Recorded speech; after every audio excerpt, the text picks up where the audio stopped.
देखो एनालॉजीज बहुत आती हैं टेस्ट में। अब ये आखिर एनालॉजीज होती कहाँ है?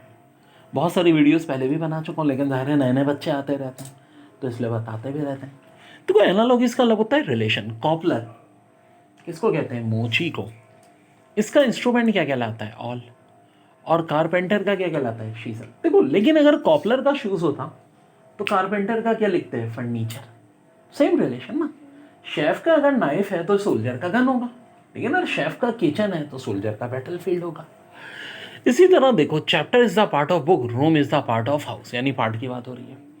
किसी चीज को कॉन्सिल किया जाए तो हिडन हो जाती है, किसी चीज को अप्रिशिएट किया जाए वैल्यू हो जाती है। रिब केज और लंग्स, तो लंग्स रिब केज के अंदर होते हैं, ब्रेन का होता है, स्कल में होता है। साइंटिस्ट लेबोरेटरी में, टीचर क्लासरूम में। एक्सरसाइज होती कहाँ है? जिम्नेजियम में। और शॉपिंग कहाँ होती है? स्टोर में। कंपास का काम होता है नेविगेशन, ठीक है। और कैमरा का काम क्या होता है? फोटोग्राफी। अब अगर फिश का वाटर होता है, सी होता है, तो भटका एयर होता है, ठीक है। लेकिन अगर फिश का एक थायोलॉजी होता है, फिश की स्टडी को कहते हैं, तो भटका ऑर्निथोलॉजी हो जाएगा। यानी आपको सेम रिलेशन बतानी होती है कि भाई क्या चल रही है, ठीक है जी। तो एनालॉजीज के कुछ और सवाल। फिंगर का रिंग लिखा है तो नेक का नेकलेस। फिंगर में रिंग पहनते हैं, नेक में क्या पहनते हैं? नेकलेस। एडल्ट चाइल्ड जनाब, पग फॉन। एक्चुअली यहाँ छोटे बड़े की बात हो रही है, एडल्ट और चाइल्ड की रिलेशन होती है।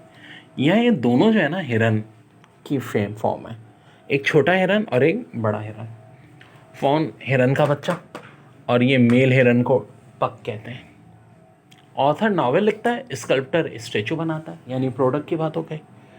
सर्जन के लिए डेस्ट्रेस होना ज़रूरी है, उसके हाथों में महारत। और एक्रोबैट के लिए एजाइल होना, बहुत ज़हीन होना। स्पेक्टेटर क्या देख रहे होते हैं? स्पोर्ट्स। और विटनेस गवाह को कहते हैं ना, जो क्या देखता है? क्राई। हा हा हा।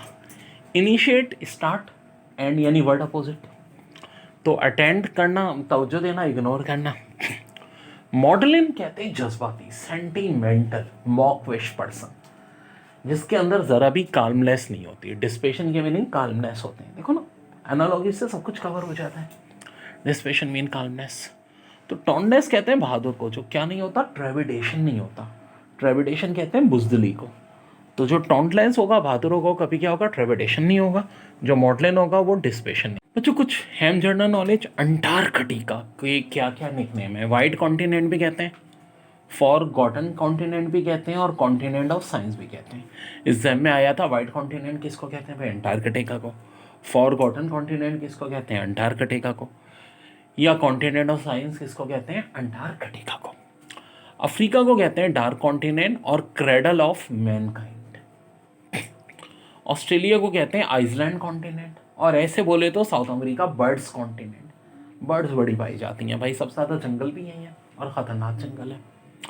एशिया को होम ऑफ मैन और क्रेडल ऑफ ह्यूमन सिविलाइजेशन। देखो मिक्स नहीं करना। अफ्रीका को क्रेडल ऑफ मैनकाइंड और एशिया को क्रेडल ऑफ ह्यूमन सिविलाइजेशन।